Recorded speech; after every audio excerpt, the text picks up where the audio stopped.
Yeah, I'll tell you the story. So I'll tell this story with a lot of humility. So first of all, I don't typically work with ninth graders. I teach 11th and 12th graders at a school that I've helped to build called Bay Ridge Prep. It's in Brooklyn, New Yeah. York. And then I also work with graduate students who are entering the field of education at NYU and at Wesleyan. And one year I was asked to do a creative writing class with a group of ninth graders, and it was the very top of the year. And I had expectations that I think were problematic. So I'm actually going to blame this on me. Hmm. So I thought the group of ninth graders that I was working with were probably going to write some stuff that was like fairly cliche. And especially like it was early on in the year, like I was kind of thinking to myself, how many S.E. Hintons are in the room right now, right? I'm the author of The Outsiders.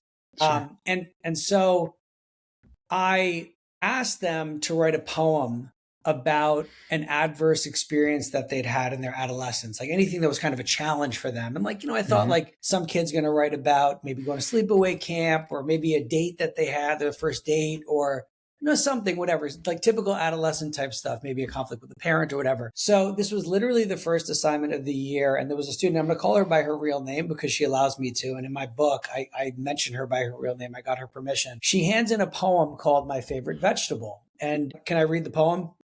Yeah, do it. All right. I love poetry myself, so this would Me be, too. yeah, appreciate Okay, it. awesome. So the poem's called My Favorite Vegetable, and I remember exactly where I am when I'm reading it. It was between classes. I had a prep period, and I was sitting down in the teacher's lounge, and I just started to read it.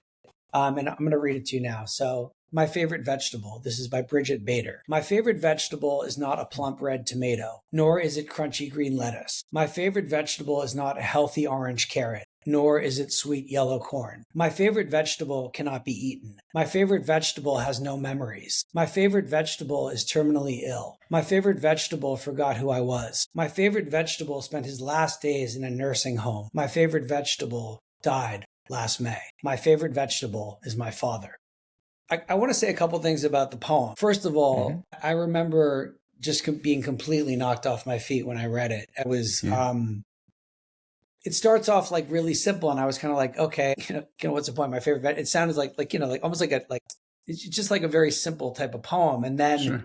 she flips it and Hmm. shares something unbelievably personal, unbelievably tragic, and had the courage to share this with me. In my book, I refer to this as a constructive subversion. And what I mean by that is a subversive behavior by a student that goes above and beyond anything that I expect from them as a student. So it actually aligns itself beautifully with the curriculum, but actually exceeds anything that I've, had in mind for them. Hmm. And I was completely blown away by her courage. I was completely blown away by her trust. I was blown away by her rhetoric. I was blown away by her turn of phrase, the way she kind of plays with the reader's expectations. Yeah. And this started off kind of, I've actually worked with this student 3 times. I'm working with this student currently. She's now a senior.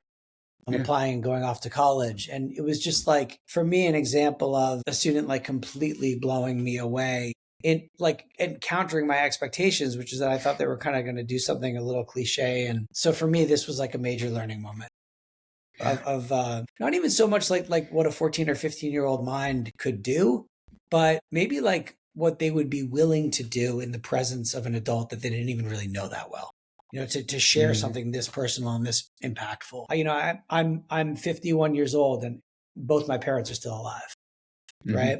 Thankfully, and I have a 14-year-old student in front of me who's tragically lost her father, and I just thought it was like an unbelievable like gift, an act of grace. Yeah. I used to teach reading. I taught English, language arts. So I have a middle school, high school, but same sort of department and Mm-hmm. Mm-hmm. same family tree as you. But creating that space, right, where kids can open up and process and navigate some of this stuff, so important. So Yeah. kudos to you to creating that you'd be feeling comfortable enough, or saw the poem as an invitation to explore some of the stuff she was dealing with as well. So it's really powerful. Was that one featured in Teaching in the Riptide, or a different book? It is. It is. Well, Yeah. yeah, I've actually written about it in a number of different contexts, but it was in chapter 6 of Teaching in the Riptide. I focus on constructive subversions, and I actually tell the story of this student and kind of like what happened in the aftermath of the poem. And it was interesting because she wrote a bunch of other things throughout the course of the year. Obviously, it was a creative writing class, and this was just the beginning. The topic of her father never came up again until the Mm. very end of the school year. where she wrote another poem about her father and actually wrote about his funeral and asked if she could share it with the class. And this was interesting because this particular one she just shared with me, which is one form of vulnerability. But then at the end of the year, she shared this other poem that she had written about her father's funeral, and she wanted to read it aloud to everybody. And, I mean, you've taught middle school, you've taught, early high school or high school, like you can kind of control a lot of stuff that happens with you, but you can't really control your students and how they're going to respond. And I was, to be 100% honest, I knew my group, but I had some knuckleheads in that group. I was a little bit concerned about like how they might respond. And like, I guess, again, not to paint like too much of like a victory narrative here, because I want to be realistic, but like the other students were like really, really supportive. And like, it was kind of beautiful the way they literally like they embraced her. Literally, like, some of the students literally went over and gave her a hug, like, and she felt, that kind of sense of community and bonding. It was pretty powerful.